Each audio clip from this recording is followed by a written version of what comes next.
Welcome to the Three Martini Lunch. Grab a stool next to Greg Columbus of Radio America and Jim Garrity of National Review. Three Martinis coming up. Very glad you're with us for the Friday edition of the Three Martini Lunch. We wish we had a good martini for you, but we don't.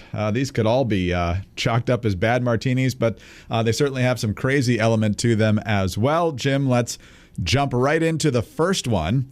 And, you know, people love bureaucratic speak if they're the one speaking it and they're a bureaucrat. That drives the rest of us nuts because even when you ask simple questions, you get a really long answer that never answers the question sometimes. And some questions should be super, super easy. Like, should prices be lower? Yes is the correct answer. But sometimes Biden administration officials can't even handle that. This is Interior Secretary Deb Haaland under questioning from Wyoming Republican Senator John Barrasso. And the question is about gas prices. Madam Secretary, honest question. Do you believe that gas prices are too high? Senator, I completely understand the crunch that so many Americans are under right now. I'm thinking back. I've been driving since I was about 18, so I know that we've had other, I remember back when there were lines out the gas stations and that kind of thing. I think that Americans are still recovering from this terrible pandemic, and there are a lot of other world events that are making things difficult for all of us. So it sounds you're unwilling to say that gas prices are too high. Jim, who cares what she did when she was 18 years old? I mean, this is basically an administration, I think, that knows that, as Barack Obama said many years ago now, prices have to necessarily skyrocket to get their agenda in place. And this is, more of a feature than a bug, these high energy prices. And as you tweeted out just a little while ago, they're going to get a lot worse here as the summer rolls on. Greg, actually, I might say that I don't know if that's bureaucratese so much because there's not a lot of, fancy technical jargon in there. It is the mental tap dancing of a cabinet official who wants to sound sympathetic on what is, combined with inflation, the single biggest issue on Americans' minds. And obviously, high gas prices are a high driver of the inflation in the American economy. But at the same time, she doesn't want to say the administration is fouling up and failing to respond to this crisis. So she's walking that tightrope. And remember the 70s? Remember gas lines? Oh, man, that was so bad. And weren't we all wearing bell bottoms then? And the disco was big? This long meandering answer. And yes, listeners, I can hear you saying, Jim, you're in no position to give anybody else grief about meandering answers. But I think what we see here is an administration that is trying to sound sympathetic. And intermittently, you'll see things like the Elizabeth Warren claim of greedflation, right? The idea that oil companies are just decided to just got greedy all of a sudden, and or they'll blame it on Putin or things like that. Earlier this week, we talked about oil refineries. And because twice this year, the Biden administration has released oil from the Strategic Petroleum Reserve. It is now at the lowest level of oil left in the Strategic Reserve since 1987, which ideally you'd like to have a nice, healthy, one there. Even if you are putting more oil into the market, we did see a little bit of expansion in capital expenditures from oil producers. But none of that stuff does you any good if you don't have refined oil that you can send on to the gas stations. And as mentioned earlier in this week, we had 5 go offline in 2020. Another one had an explosion and a fire that took it offline in 2019.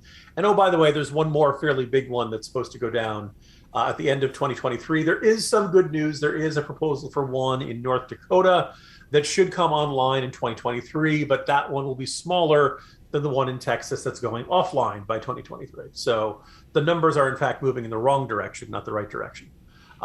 You mentioned the idea that the word that's going to get worse. This came from J.P. Morgan, the commodities analyst Natasha Kaneva. I hope I pronounced that correctly. As in, you can never afford gas at this rate, it seems. Basically, they said, looking at the expectations of strong driving demand, Memorial Day, you start driving on summer vacations, and lasts until Labor Day. People going to the beach, stuff like that. You're going to see the projection is by August, we're looking at the national average of $6.20 a gallon. I'll give you a moment to clutch your heart as you contemplate your summer vacation this year. And also, I would note that you'd be like, oh my God, $6 a gallon. Our California listeners are saying, what are you talking about? I'm already paying $6 a gallon. Right. The average in that state is $6.06. And again, that's regular, not premium.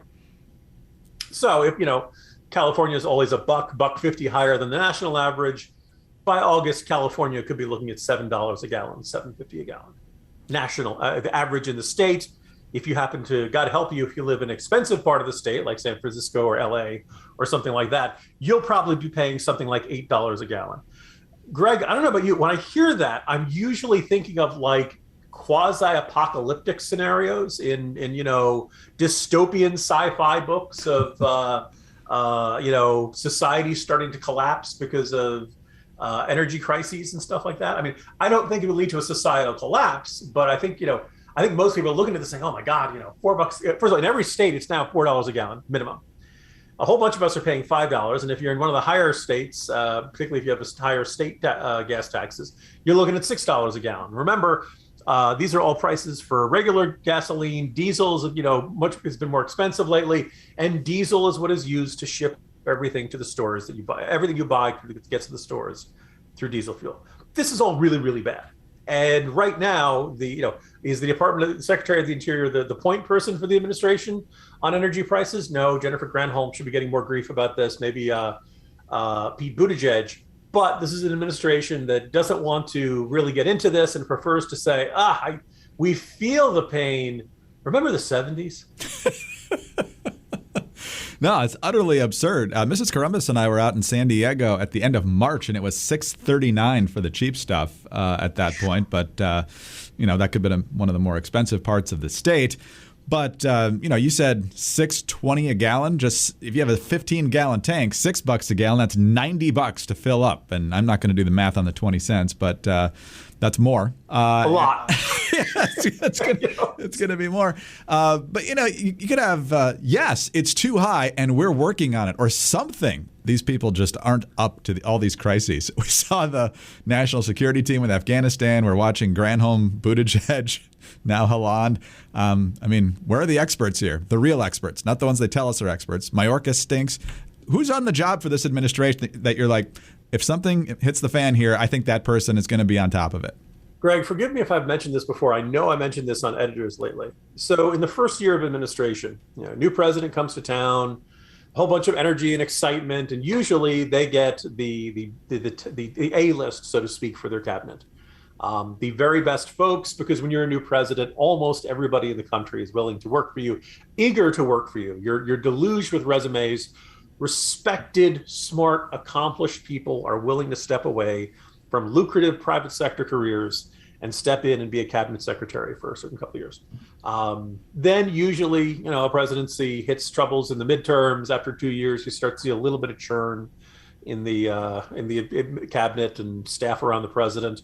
And maybe you end up with the B team, the second best candidate for all of those jobs. Good day, the president gets reelected, starts a new term, and by this point, you're down to the C team. You've seen people about every 2 years, people get exhausted, they want to spend time with their families, they begin to realize that, God, being Secretary of Labor isn't the most exciting thing in the world. They have to pay for their kids' college tuitions, the lure of corporate consulting comes along, or a teaching gig in the Ivy Leagues, or they want to write a book or something like that. And then by the last 2 years of a second term of presidency, that's when you've got the D team. That's when you've got the leftovers.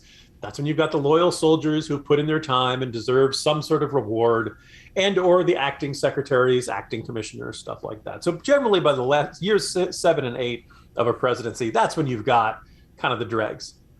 Greg, the best way to look at this is that Biden's A team is Obama's E team. These were the folks who were probably due to get a promotion in the Obama administration, but Hillary didn't get elected. So they've been hanging around with Biden for a while. And these are the best of who's left. And you know what, Greg? This is you look at these results, we're getting what we're paying for, so to speak. That is truly depressing. I wasn't a big fan of Obama's A team, or his B, or his C, or his D. And if this is the E team. John Kerry was part of the C team. Hillary was the A team. Gosh. Yeah, I don't want their A team or any team. But this is pathetic performance on so many different issues. But I'll tell you what's not pathetic. The amazing deal you can get from MyPillow with their BOGO Extravaganza. Buy one, get one. It really should be BOGOF because buy one, get one free. I mean, if you buy one, you should get one. But if you get two, that's a really good deal. MyPillow bed sheets, you can get 2 sets for as low as $59.98. Elegance MyPillows as low as $49.98. The 6-piece towel set, $79.98.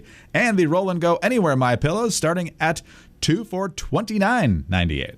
Indeed, Greg. As I think about that, BOGO simply means buy one, get one, which is how it works normally, isn't it? Yes. Well, you should buy one, get one free on the Roll and Go Anywhere MyPillow. You can use it on your couch or your recliner. Even if you're in your car, you want to catch a quick nap in there and you're sitting in traffic, perhaps. These pillows are versatile enough to take you with you on vacation or anywhere you want to go. The pillows are available in multiple colors and patterns. They're machine washable and dryable, and they come with a 10-year warranty and a 60-day money-back guarantee. It's a buy one, get one free extravaganza at MyPillow.com/martini. The bed sheets and MyPillows are just the tip of the iceberg. Find the full list of BOGO offers by visiting MyPillow.com/martini or call 800-874-0104. Stock up with buy one, get one free savings today and get Mike's book free with any purchase. MyPillow.com/martini or call 800-874-0104. MyPillow.com/martini. All right, Jim, one of the fun things we do here at the 3 Martini Lunch every year at the end of the year is our year-end awards. And one of the ones that constantly keeps coming back to bite me are my terrible predictions for who's fading into oblivion. Now, I admitted last December that this was more wishful than certain, and turns out I was probably right about that aspect of it because he's not going away. Bill de Blasio stopped being mayor of New York City, mercifully, at the stroke of midnight on New Year's Eve. But he wants back in now, and now he wants to be our neighbor, Jim. According to Axios, de Blasio will run to represent New York's 10th congressional district, which includes parts of Manhattan and Brooklyn. After the New York State Court of Appeals rejected a map drawn by Democrats in the state legislature aimed at maximizing the number of Democratic House seats, a court-appointed mapmaker drew new preliminary maps that were released on Monday. The maps made significant changes to districts in the name of competitiveness and compactness, including breaking up Jerry Nadler's district, which spans the west side of Manhattan and snakes into Brooklyn.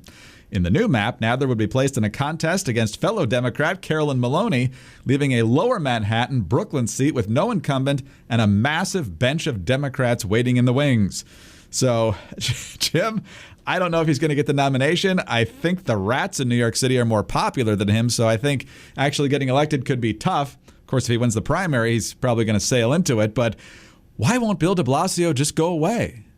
Greg, longtime listeners to this podcast, let's just say insert groundhog joke here. Let's get it out of the way. So I think, I don't, this is a heavily Democratic district. I don't know how good his odds are in the primary. Clearly, he's got to have something, close to 100% name ID. But I think one of the things that's kind of striking about this is you recently saw, let's just say, a certain former Republican campaign consultant go on a tirade on Twitter and, something like tweeting at least once an hour, every hour for 24, 48, 72 hours. And everyone kept saying, doesn't he have a friend to tell him this is a terrible idea? You should stop, put down the phone, step away from the computer. I'm very curious about who Bill de Blasio's friends are and why they can't talk him out of this, and or to say, Bill, I love you, but you really were not that good at this whole governing thing. Then you can take your measuring stick. You can say the rate of crime in New York City. You could say the way he kept insisting to people it was perfectly safe to use public transportation and they should go about their lives up until about February, early March 2020 in COVID-19. Or I think just the as much as I love the groundhog jokes, I think the definitive image of Bill de Blasio's time as mayor of New York City was New Year's Eve 2020 heading into 2021, in which the traditional Times Square celebration was canceled and effectively banned. The police sealed off Times Square. You were not allowed to get there because the city had deemed it too dangerous. But he and his wife were dancing together as the ball came down and the new year was rung in. And it just, even people who were on the left side of the spectrum and who were Democrats looked at that image, and it looked as if the royal family of New York City had effectively walled off this so that they could celebrate while no one else could. It was these were bad years for New York City. He didn't control the pandemic, although, as I noted, he certainly mismanaged it early on. I'll give him a smidgen of credit for trying to open up the schools when there were forces opposed to that, including teachers' unions. But by and large, it's not just that he was liberal, he was also very incompetent. I don't think he can point to results and say this was great. Oh, by the way, in the middle of it all, he chose to run for president and achieve the status of an asterisk. So the question is, why is he convinced that the people are yearning for him to remain in government? And isn't there someone to say, Bill, it's time to find something else to do with your life. This is just not, you are not popular. You're not good at this. You didn't do a good job as mayor. And it's time to let other people try to take a shot at this. Or maybe there's just, some groundhogs out there who have it coming. Well, he's really rich. So I guess they just keep wanting him to pay for dinner and stuff. So maybe they won't tell him that it's just not a good idea. I assume he's so unpopular he won't get the nomination, but it really depends who gets in this campaign. And since, this has just been redrawn and it's about to become official, it's going to be a pretty quick scramble to get in there. And so somebody who's pretty well bankrolled might have an advantage. But not looking forward to Bill de Blasio in Washington. So let's hope that doesn't happen, even though we probably won't be super happy with whoever comes out of that district. All right, let's move on to our crazy martini now. And Jim, let's talk about the pandemic and inflation again, but they're kind of intertwining here in our crazy martini. Notice this in the Free Beacon, but the Wall Street Journal had it first. Because, of course, one of the big reasons for our inflation, not the only reason, but some of it is nearly $2 trillion in the COVID relief spending that happened pretty early on in the Biden administration. So we're dealing with the fact of all that money being jacked into the economy. And now we're finding out that a lot of that money isn't even being spent because schools don't know what to do with it. Here's how the Free Beacon puts it. American schools have spent just 7% of the $122 billion in federal aid allocated to them under the American Rescue Plan. Districts across the country are struggling, quote unquote, to spend the money earmarked as part of the $1.9 trillion American Rescue Plan. The LA Unified School District has yet to spend a penny of its more than $2.5 billion of relief funds, according to the Journal. And New York City public schools were, quote, behind target on spending coronavirus relief funds. Schools can use relief payments to fund salaries and mental health services or purchase ventilators and personal protective equipment, which teachers' unions deemed a prerequisite for reopening during the pandemic. The American Rescue Plan earmarked 20% of school aid for programs to combat learning loss caused by remote learning. But schools are hesitant to hire more teachers, whose salaries they would have to cover when the funding expires, and supply chain issues have made it hard to obtain ventilation systems and other equipment. They do talk about Fairfax County Public Schools, where your kids go, and some of the money they've spent there on teacher salary increases and online tutoring programs and stuff. So some of it's being spent. So, Jim, turns out a lot of the money that got forced on us in this bill and is contributing to inflation wasn't necessary at all. Yeah, and I think every Republican running for House and Senate this year should be beating the drum on this every opportunity between now and Election Day, emphasizing that, while there are certain factors that are beyond our control, supply chain issues, Shanghai getting shut down, Russia invading Ukraine, a portion of the inflation that we are suffering right now was a self-inflicted wound. We made this choice. We chose this path. And the other thing I think you can point out is that if you look at the emergency loans, the PPP loans and stuff like that they did early on in the pandemic, people said you can do it fast or you can do it well. And if we throw this out and it open up to just anybody who applies, we're going to end up with a whole bunch of money that ends up getting wasted and going to people who didn't really need it, didn't really deserve it. And there were certain folks at the time, including myself, who said, you know what, this is really a terrible crisis. We've never had a situation where people can't leave their homes. We never had a situation where we've told people you're not allowed to go to work. We never had a situation where, and that, sometimes a crisis is severe enough that you have to say, just get the money out the door. We'll try to recoup the losses later for fraud. Although people now point out the amount of fraud involved in that loans probably is larger than any other federal program ever.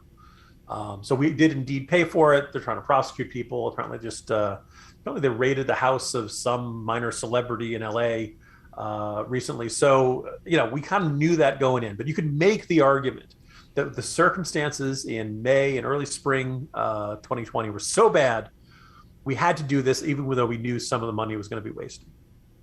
The American Rescue Plan, early 2021, vaccines were rolling out. Life was starting to get back to normal. People were starting to get together in larger groups. People had, we had a much better sense of the fatality rate of this. We all had a much better sense of who was vulnerable and who was not. Everybody had the option to you got the options of wearing masks was required in a whole bunch of places. So the justification for that was much tougher. And I think by the way, I think it was a couple of months earlier, they had done another round of emergency COVID relief in like late 2020 as well. So like you add all of this up, the economy in 2021 was on a fairly normal, recovery rate. There were bumps in the road. There were going to be supply chain issues. It was, you're trying to recover from something that's never quite happened before. But then in March, the government said, here's another giant slew of money. And we were not producing goods at the same rate as they were, effectively running the printing press. Whether they don't do it that way anymore. They just press a button, the money gets transferred to banks. And that's where the money went into the economy. And lo and behold, too much money, not enough goods, prices go up, inflation occurs. That's where we ended up with this. So a really good example of this, I think it is worthwhile, as my colleague Charlie Cook has said, see how much of that money is recoverable. See if you can go to this school district and say, you know what, I know we allocated to it, you haven't used it, we're taking the money back. I imagine this is the formula for a long, protracted legal fight. But in the end, if that money, if we had spent all that money and it actually had done good things with it, people would feel better about it. But the fact they haven't spent the money yet is a clear example they didn't actually need it. And this is a giant waste of money. And it's tanking the economy as well. Yeah, I mean, Hey, happy Friday, everybody. $122 billion out of $1.9 trillion is a pretty small percentage. Man, there's way too much math today on the Three Martini Lunch. But, we've talked about them as a supervillain in this story before.